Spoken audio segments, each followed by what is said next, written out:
안녕하세요. 세금 읽어주는 여자 자담세무에게 송애경 생사입니다. 오늘은 토지와 건물을 일괄로 취득하였을 경우 만일 당의 건물이 철거가 예정이 되어 있다 그랬을 때 당의 건물가액을 0으로 하여 거래한 경우 당의 토지와 건물의 공급가액 안분계산에 대한 그 사례를 갖고 이 내용을 살펴보도록 하겠습니다. 자, 준비되셨나요? 시작하겠습니다. 첫 번째 사실관계를 한번 들여다보시면요. 지리법인은 2020년 6월 달에 토지, 건물을 취득하기로 하는 매매계약을 체결하였습니다. 기존 임대차 계약을 승계하지 않고 잔금 지급 및 등기 완료 후에 즉시 그 건물을 철거할 것을 조건으로 계약서를 작성을 하며 당의 건물가액을 0원으로 기재하였습니다. 당의 지리법인의 지리 내용은요. 사업자가 2019년 1월 1일 이후에 만일 토지와 건물을 일괄 취득함에 있어 취득 후에 즉시 당의 철거 예정인 건물가액을 0으로 하여 계약을 체결을 하고 만일 이러한 거래를 하는 경우라면 당의 토지와 건물의 공급가액 안분계산을 어떻게 하는지에 대한 내용을 질의해왔습니다. 본 질의 내용에 대한 해답을 내리기 이전에 우선 우리는 어떻습니까? 이 질의 내용에 합당한 관계 법령을 검토를 해봐야 되지 않습니까? 자, 관계 법령을 한번 검토를 해보시면요. 당의 질의 내용과 관련된 법은 부가가치세법 제9조와 부가가치세법 제29조 그리고 부가가치세법 부치 규정과 그리고 부가가치세법 시행령 제64조의 규정을 한번 자세히 살펴보고 난 다음에 결론을 맺도록 해야 되겠습니다. 부가가치세법 제9조에서는 재화의 공급에 대해서 규정을 하고 있는데요. 1항 재화의 공급은 계약상 또는 법률상의 모든 원인에 따라 재화를 인도하거나 양도한 것으로 한다라고 규정을 하고 있고요. 이어서 부가가치세법 제29조 과세표준 규정에서는 9항에 사업자가 토지와 그 토지에 정착된 건물 또는 구축물 등을 함께 공급하는 경우에는 건물 또는 구축물 등의 실질 거래가액을 공급가액으로 한다. 하지만 다음 각호의 어느 하나에 해당하는 경우에는 대통령령으로 정하는 바에 따라 안분계산한 금액을 공급가액으로 한다라고 규정을 하고 있습니다. 1호에서가 실질 거래 가액 중에 토지 가액과 건물 또는 구축물 등의 가액의 구분이 불분명한 경우에는 어떻습니까? 대통령령으로 정하는 즉 시행령에 따라서 안분계산한 방법을 선택을 합니다.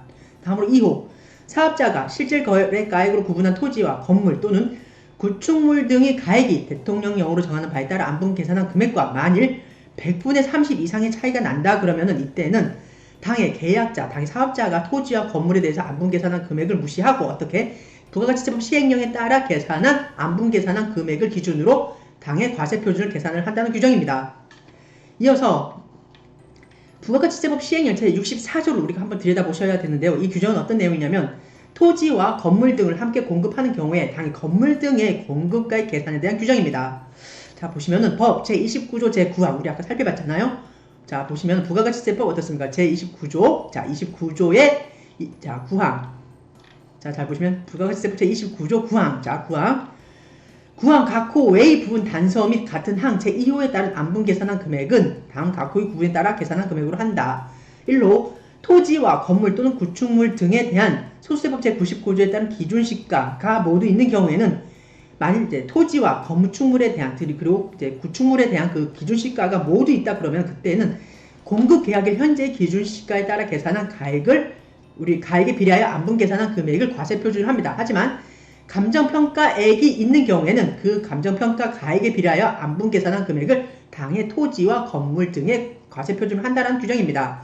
이 사항에 부가가치세법 우리가 제9조 그리고 제29조 그리고 부가가치세법 시행령 제64조에 의거해서 당의 지리법인의 이 지리 내용에 대한 한번 해답을 결론적으로 도출해 보시면요.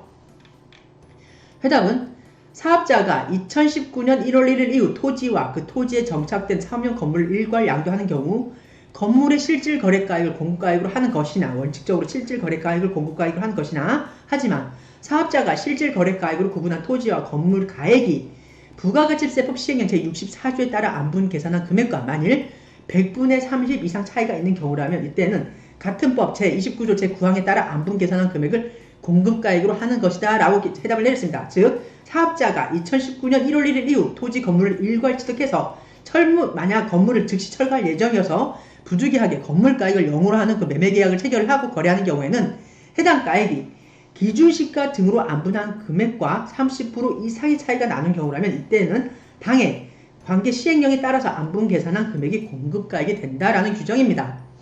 이상에서 오늘은 우리가 현실에서 많이 접할 수 있는 사항입니다. 토지와 건물이 있는 그 부동산을 일괄 취득하는 경우에 당해 건물을 이제 철거할 예정이기 때문에 당해 건물가액에 대해서는 이제 그 건물가액의 가치가 없기 때문에 우리가 현실 거래에서는 주로 0으로 해가지고 표기를 해가지고 거래를 합니다. 그렇게 해서 매매계약서를 작성을 하고 당해 매매계약서를 작성하는 거에서 우리가 이제 양도소득세와 관련됐다 그러면 이제 양도소득세를 내시면 되는데 거기서 끝나는 게 아니라 만약 이 당해 토지 건물이 있는 이 부동산에 대해서 이제 일괄 취득하는 입장이 만약 사업자다 그러면 그때는 사업자나 뭐 기존에 매도하는 그 입장에서도 만약 사업자였다 그러면 어떻습니까? 그때는 부가가치세법 문제가 분명히 걸리거든요. 그러면 그때는 당해 부가가치세법 규정에 따라서 당해 토지와 건물에 대해서 공급가액을 안분해서 이렇게 발라내시는 작업을 하셔야 되는데 임의적으로 건물가액을 0으로 했다라고 해서 우리가 부가가치세법에서 그 가액을 인정하는 것은 아니라는 사례를 갖고 오늘 살펴봤습니다. 이상의 내용이 여러분에게 많은 도움이 되었으면 좋겠습니다. 감사합니다.